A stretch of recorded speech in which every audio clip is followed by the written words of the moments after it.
Baik Bapak, apa kabar hari ini Bapak? Alhamdulillah sehat, baik.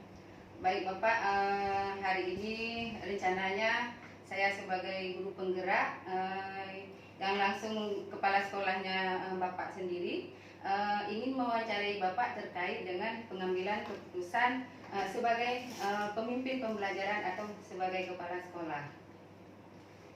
Baik, terima kasih. Saya sendiri, saya Polisi SPD, Kepala SMP Negeri Surabaya Raya, dan merupakan kepala sekolah dari CGP Ibu Zamanul ini. Untuk kesempatan ini kami mengambil kesempatan untuk wawancara yang diajukan oleh Ibu sebagai guru penggerak. Kami siap menjawab beberapa pertanyaan mungkin kalau ditanyakan. Baik Pak. Mungkin langsung saja Pak untuk menghematkan waktu. Selama ini Bapak, bagaimana cara Bapak mengidentifikasi kasus-kasus yang merupakan dilema etika atau rujukan moral? Terima kasih Bu. Kebetulan di SMP Negeri Raya ada beberapa kasus yang pernah kita alami dan kita dalami. Mulai dari yang pertama ada dulu siswa kelas 1 namanya, mungkin bisa kita sebutkan namanya M. Yasin ya. Dia salah satu anak yang memang dari awal dia sangat rajin bersekolah. Mungkin dikarenakan orang tuanya kebudayaannya terbatas, sehingga dia harus membantu orang tuanya dalam membantu perekonomian keluarga. Dari awal dia anak yang lumayan rajin ke sekolah, dia akhir-akhirnya banyak alpanya, banyak izinnya, sehingga menjadi masalah di sekolah. Jadi guru bertanya, kenapa ini bisa dibenarkan? Kami sebagai pimpinan sekolah harus mengambil prinsip atau kebijakan yang dilakukan itu ada sisi benar dan ada sisi salah di mana dia kurang rajin ke sekolah. Benarnya ketika dia memang membantu ekonomi keluarga, jadi ada hal yang bisa dibenarkan walaupun tindakannya salah. Mungkin demikian Bu. Baik Pak, berarti selama ini Bapak dalam mengambil keputusan itu mempertimbangkan memang dilema etika Pak ya. Betul. Jadi dalam mengambil keputusan kita juga melihat bahwa anak benar dan benar, kenapa? Karena anak ini juga harus bekerja dan memenuhi kebutuhan keluarga, dan juga di satu sisi dia juga harus bersekolah. Tapi kita kan mempertimbangkan itu untuk jangka panjang pendidikan dia, begitu Pak ya. Betul. Oke, baik Pak. Jadi selama ini bagaimana Bapak menjalankan pengambilan keputusan di sekolah, terutama untuk kasus-kasus di mana ada dua kepentingan yang sama-sama mengandung nilai kebajikan, begitu Pak? Baik Bu, untuk pertanyaan berikutnya ini mungkin kita dalam mengambil keputusan di sekolah tidak bisa sendiri, karena di sekolah itu ada komite, ada pihak lain yang memang sebagai pedoman kita atau sebagai panduan bagi kita untuk menjalankan atau mengambil keputusan. Kita harus dulu melihat dulu identifikasi masalahnya, masalahnya apa, kemudian kita cari solusinya, kita cari data-data atau fakta-faktanya. Ketika itu sudah ada, kita baru berembuk membuat rapat atau mengadakan pertemuan dengan komite sekolah, mungkin orang tua, sehingga kan kasus dengan guru BK terutama atau guru wali kelas, sehingga kasus ini bisa kita selesaikan dengan baik. Mungkin demikian Bu. Oh iya Pak, baik. Berarti dalam pengambilan keputusan itu mempertimbangkan berbagai hal Pak ya. Betul. Termasuk melibatkan warga sekolah, baik komite pengawas, dan memang pihak-pihak yang kiranya bisa kita libatkan dalam penyelesaian masalah di sekolah, begitu Pak ya. Oke, baik Pak, untuk pertanyaan selanjutnya, langkah-langkah atau prosedur apa, seperti apa yang bisa Bapak lakukan selama ini dalam pengambilan keputusan? Baik Bu, untuk langkah dan prosedur dalam menyelesaikan persoalan, biasanya kita memang dihadapi dengan dilema ya. Dilema, karena yang pertama sekali kita identifikasi masalah atau kasus dulu. Ketika kita sudah mengidentifikasi itu, kita temukan penyebabnya, kemudian ada cara untuk menyelesaikan Iya, iya. kasus tersebut. Ya intinya dalam menyelesaikan itu kan ada keterlibatan pihak luar. Contohnya apa? Mungkin kalau kasusnya dengan warga sekolah, kita panggil komite sekolah. Iya. Kalau kasusnya nanti ada di luar sekolah, kita libatkan mungkin perangkat kampung atau perangkat kecamatan untuk menyelesaikan, karena ada persoalan memang di sekolah yang di luar persoalan yang Di dalam dia sekolah. di luar sekolah. Iya. Mungkin demikian. Iya, ya, baik Pak, luar biasa sekali ya penyelesaian kasus dari Bapak lakukan selama ini. Intinya dalam menyelesaikan sebuah permasalahan itu, jika itu memang memerlukan pihak luar, kita menggunakan pihak luar, begitu Pak ya. Oke Pak, baik. Hal-hal apa saja yang selama ini Bapak anggap efektif dalam pengambilan keputusan pada kasus-kasus dilema etika? Baik Bu, untuk kasus ini, terutama terkait dengan dilema etika ini, selalu kita kedepankan mufakat atau musyawarah. Iya. Itu memang kata kunci utama kita, karena setiap persoalan itu tentu ada penyelesaiannya. Tidak mungkin terus bermasalah, terus ada ada pertikaian. Jadi kita kedepankan dulu azas musyawarah atau mufakat. Yang pada intinya nanti akan lahir sisi positifnya atau yang sisi benarnya di mana. Jadi itu yang memang menjadi tolak ukur kita. Ya, baik Pak, luar biasa Pak ya. Berarti Bapak lebih mengedepankan musyawarah dan mufakat dengan warga sekolah khususnya, supaya lebih bisa menghasilkan keputusan yang terbaik bagi semuanya, begitu Pak ya. Baik Pak, untuk selanjutnya, hal-hal apa saja yang selama ini merupakan tantangan bagi Bapak dalam pengambilan keputusan pada kasus-kasus dilema etika? Baik Bu, memang tantangan bagi kita sebagai pimpinan itu, yang pertama sekali kita harus mempertimbangkan berbagai sisi ya. Iya, benar. Termasuk sisi keadilannya, sisi kebenarannya kan. Jadi setiap perusahaan yang dihasilkan itu memang wajib mengandung itu, karena orang ada sisi salah, tapi ada hasilnya yang benar. Contoh tadi ya. Iya, benar. Contohnya ada guru dari ada sisa uang bos yang tidak bisa dipertanggungjawabkan. Iya, benar. Tapi kita harus melaksanakan itu. Ketika memang menjadi kesepakatan bersama, kita laksanakan. Tapi itu kan ada salahnya. Tapi di sini ada benarnya juga. Ada benar, ada hal yang memang mungkin dengan kekompakan, mungkin dengan kebersamaan jauh lebih penting daripada yang kita pertahankan ego masing-masing. Iya, benar-benar. Demikian. Ya. Oke, baik Bapak. Berarti selama ini tantangannya banyak memang Pak. Kita harus melihat berbagai sisi dalam pengambilan keputusan. Kadang-kadang Bapak pun ketika mengambil keputusan itu berbenturan dengan peraturan, tapi berkat kebijakan dan berbagai sisi Bapak bisa mengambil kesimpulan yang memang terbaik bagi semuanya. Itu Pak ya. Baik Pak, untuk pertanyaan selanjutnya, apakah Bapak memiliki sebuah jadwal tertentu begitu dalam penyelesaian kasus? Begitu Pak. Kebetulan di SMP kita ini kan tidak ada kasus yang memang yang berkepanjangan. Setiap kasus itu kan kita langsung kita menyelesaikan dengan cara yang terbaik. Jadi nggak ada jadwal tersedia khusus, tapi ketika ada kasus langsung kita bergerak cepat, mengatur strateginya, sedang mengidentifikasi masalah dan mencari solusinya sesuai dengan data fakta yang ada. Mungkin demikian. Baik Pak, luar biasa Pak ya. Berarti Bapak langsung tidak menunggu lama Pak ya. Kasus ini biar selesai langsung, jika ada masalah langsung diselesaikan secara sama-sama. Jika memang untuk menghasilkan sebuah keputusan, begitu Pak ya. Baik Pak, kemudian adakah seseorang atau faktor apa yang selama ini mempermudah atau membantu Bapak dalam pengambilan keputusan kasus-kasus dilema di sekolah Bapak? Gitu. Untuk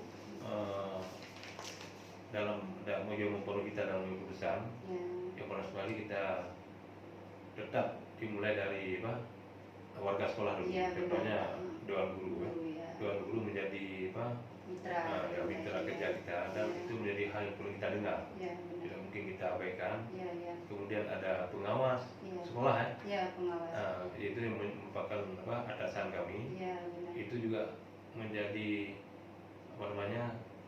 salah ide dari beliau kita pakai untuk kebersamaan. Kemudian ada komite sekolah atau pihak-pihak dinas lainnya yang memang selalu membantu kita dalam baik menyelesaikan kasus maupun memberi ide-ide dalam penyelesaian masalah. Oh iya, baik Pak. Mungkin demikian. Oke, baik Bapak. Berarti dalam mitra yang membantu Bapak menyelesaikan kasus selama ini adalah yang mendukung warga sekolah, pertama guru, jika memang diperlukan pengawas-pengawas, dan juga komite-komite sekolah, begitu Pak ya. Kemudian Pak, untuk pertanyaan terakhir, dari semua hal yang telah Bapak sampaikan tadi, pembelajaran apa yang dapat Bapak petik dari pengalaman pengambilan keputusan dilema etika selama ini? Untuk saya bilang kesimpulan lah, menjadi pembelajaran bagi kita. Jadi kami dalam mengambil keputusan setiap persoalan yang ada di sekolah, baik dengan anak-anak, dengan guru. Jadi yang kata kunci kami itulah kita cari yang benar. Sisi positifnya kita lihat. Walaupun nanti ada kandungannya negatif, tapi yang positif itu yang kita kedepankan. Jadi semua bisa terlayani dengan baik, dengan berkeadilan. Mungkin demikian. Baik Pak, terima kasih atas waktunya. Luar biasa sekali jawaban dari Bapak. Selama ini pengambilan keputusannya sudah sangat bagus dan baik. Saya sendiri menyaksikan di sekolah begitu memang adanya. Terima kasih Pak atas waktunya. Semangat selalu dalam bertugas menjadi pemimpin pembelajaran. Saya akhiri Pak. Assalamualaikum warahmatullahi wabarakatuh. Baik, Assalamualaikum warahmatullahi wabarakatuh. Waalaikumsalam warahmatullahi wabarakatuh. Terima kasih Pak Edi Sabara atas kesempatannya. Perkenalkan saya CGP Angkatan 7 Kabupaten Aceh Jaya dari SMP Negeri 1 Pasiraya. Hari ini saya ingin menyelesaikan tugas salah satu dari guru penggerak, yaitu mewawancarai kepala sekolah dalam penyelesaian kasus. Dalam hal ini saya pilih Bapak sebagai narasumbernya untuk saya wawancarai selain dari kepala sekolah saya Pak. Ini mengenai terkait dengan pengambilan keputusan yang Bapak lakukan selama ini sebagai kepala sekolah atau pemimpin pembelajaran. Terima kasih Bu. Saya perkenalkan diri dulu. Nama saya Edi Sabara SPD, Kepala Sekolah SMP Negeri 16, merupakan tetangga dari guru penggerak dari UK ini. Kemudian pada kesempatan ini juga saya bersedia untuk diwawancarai dalam hal pengambilan keputusan saya sebagai pemimpin sekolah SMP Negeri 16. Baik Pak, terima kasih sekali lagi atas waktunya. Kita langsung saja Pak ya, untuk menghemat waktu. Selama ini, bagaimana Bapak dapat mengidentifikasi kasus-kasus yang merupakan dilema etika atau bujukan moral yang terjadi di sekolah Bapak? Ada mungkin saya sebut salah satu siswa yang kebetulan siswa tersebut agak jauh dari sekolah kami. Kadang-kadang dia hadir buat pakai menumpang dengan kawan, kadang-kadang dia tidak hadir ke sekolah. Jadi ada beberapa hal mungkin dari wali kelas disampaikan ke guru BK, kemudian guru BK berhubung dengan wali kelas, kenapa anak tersebut jarang ke sekolah. Jadi setelah disuri ada dipanggil oleh wali kelas, kemudian dengan BK, kemudian laporannya juga ke saya. Jadi saya sampaikan kepada guru BK dan wali kelas, mohon dicek untuk ditelusuri kenapa terjadi hal seperti ini. Ternyata ada beberapa hal yang disimpulkan memang dari segi tidak hadir ke sekolah dia melakukan apa. Kemudian dari sisi etikanya dia tidak ada penghasilan yang cukup, tidak ada kereta, dia membantu orang tua. Mungkin itu yang jadi pertimbangan kami. Oh ya, berarti Bapak selama ini ketika ada kasus yang menyangkut dengan dilema etika tersebut lebih mengedepankan enggak dilihat dari satu sisi Pak tapi dari berbagai sisi, bahwa ini jika memang kita mengambil keputusan ini yang mana yang benar istilahnya Pak ya. untuk kebijakan untuk anak-anak. Intinya kita selama mengambil keputusan itu mengedepankan keberpihakan kepada murid begitu Pak ya. Oke, baik, luar biasa Pak ya. Kemudian untuk pertanyaan selanjutnya Pak, selama ini bagaimana Bapak menjalankan pengambilan keputusan di sekolah, terutama untuk kasus-kasus di mana ada dua kepentingan yang sama-sama benar atau sama-sama mengandung nilai kebajikan, contohnya seperti tadi Pak. Oh ya, biasanya kami ngambil keputusan, saya akan memanggil dua orang guru, satu BK, satu di bidang humas, untuk melihat kasus apa ini. Kemudian sampai kemana kasusnya tersebut. Jadi setelah kami duduk bersama, jadi nanti baru keputusan itu kami ambil yang bisa berpihak terhadap orang lain, tidak mengambil keputusan secara sendirian. Ya, begitu Pak ya. Berarti Bapak ada hal positif untuk dicari dulu hal positifnya, intinya dengan bermusyawarah atau bersama dengan baik wali kelas atau humas atau guru BK begitu Pak ya.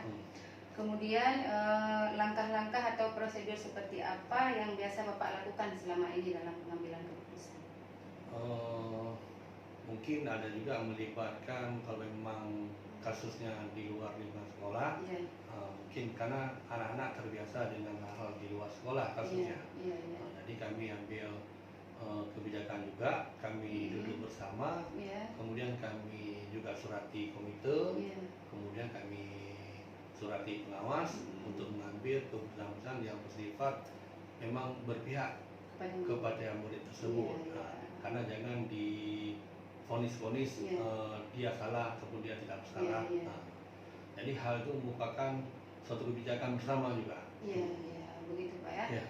Berarti dalam pengambilan keputusan, langkah yang Bapak lakukan yaitu jika memang kasus ini melibatkan perlu pihak luar, jadi Bapak melibatkan pihak luar begitu Pak ya. Baik Pak, kemudian untuk selanjutnya hal-hal apa saja selama ini Bapak anggap efektif dalam pengambilan keputusan pada kasus-kasus dilema etika? Biasanya kalau memang ada hal-hal yang tidak bisa kita putuskan sendiri, saya juga memanggil tim bahwa ini tidak bisa, tapi harus bisa kita lakukan bersama demi tujuannya bersama. Jadi dengan keputusan ini sudah mewakili semua guru bahwa ini merupakan kebijakan yang diambil terakhir, yang terbaik bahwa bisa. Baik. Berarti selama ini dalam mengambil keputusan itu kita lebih mengedepankan kebijakan untuk kepentingan bersama, gitu Pak ya. Baik Pak, untuk selanjutnya hal-hal apa saja yang selama ini merupakan tantangan dalam pengambilan keputusan dari Bapak sebagai kepala sekolah? Ya, kalau kita lihat dari segi anggaran, karena kita ada tim manajemen bos, misalnya ada tim sekolah, tim sekolah juga akan melihat, karena kita akan publikasi misalnya anggaran-anggaran bos, yang mana yang bisa kita ambil, yang mana yang tidak bisa kita ambil dengan mengikuti jumlah-jumlah tersebut dengan aturan. Memang dari segi aturan kita salah, tapi dengan memperlihatkan secara rinci atau transparansi, guru juga melihat, di sisi ini Pak bisa kita ambil. Kalau memang sudah sepakat, boleh biarpun bertentangan dengan aturan. Intinya untuk kepentingan bersama, gitu Pak ya. Untuk kebijakan dan kepentingan bersama. Misalnya ada makan bersama setahun sekali. Kan nggak mungkin juga Pak ya, nggak dikasih makan gitu ya. Baik Pak, luar biasa Pak ya. Baik, apakah Bapak memiliki jadwal tertentu ketika ada kasus? Apakah ada jadwal tertentu untuk menyelesaikannya begitu? Tidak, karena kita melihat kasusnya kapan terjadi. Kalau memang bisa diselesaikan hari ini, apa menunggu besok? Benar.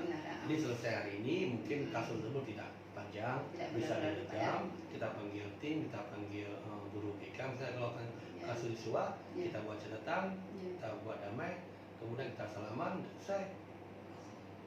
Aman gitu Pak ya. Berarti dalam penyelesaian kasus tidak perlu menunggu waktu yang terlalu lama untuk menyelesaikannya, langsung ketika kasus itu terjadi Pak ya. Diselesaikan langsung dengan mengajak dewan guru atau pihak yang terlibat dalam kasus ini bersama-sama diselesaikan begitu Pak ya. Baik Pak, adakah seseorang atau faktor yang selama ini mempermudah atau membantu Bapak dalam pengambilan keputusan? Ada. Yang internal itu ada wakil. Iya benar. Wakil sangat membantu semua kasus ataupun penelusuran ataupun keadaan sekolah lah. Iya. Kalau memang wakil memang tidak bisa, perlu dari bantuan pihak luar, jadi komite juga sering ke sekolah untuk mengecek keadaan, untuk mungkin duduk-duduk bersama, jadi bisa disampaikan ke komite sekolah. Kalaupun memang dilibatkan seterusnya lagi, bisa dipanggil pengawas sekolah untuk diambil satu keputusan yang baik. Iya begitu Pak ya. Iya.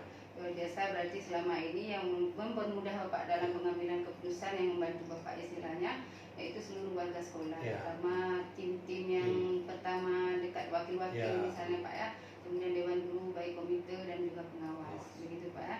Kemudian ini untuk yang terakhir Pak ya, dari semua hal yang telah kita sampaikan tadi, pembelajaran apa yang Bapak dapat petik dari pengalaman Bapak mengambil keputusan?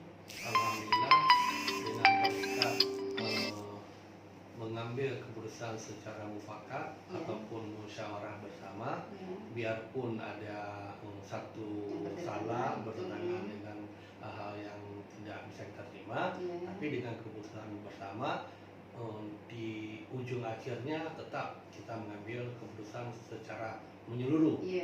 Jadi secara mufakat, apabila memang itu memang terbaik, sudah pasti selesai masalah tersebut. Begitu Pak ya. Terima kasih Pak atas waktunya. Luar biasa sekali pemaparan dari Bapak dan jawabannya juga. Saya bisa mengambil pelajaran dari wawancara dengan Bapak tentang pengambilan keputusan. Semangat selalu Bapak dalam menjalankan tugas sebagai kepala sekolah yang tentunya banyak sekali permasalahan Pak ya. Ya, sama-sama. Memang tidak habis kalau permasalahan. Iya benar. Terima kasih sekali lagi waktunya Pak. Sukses selalu. Assalamualaikum warahmatullahi wabarakatuh. Waalaikumsalam warahmatullahi wabarakatuh.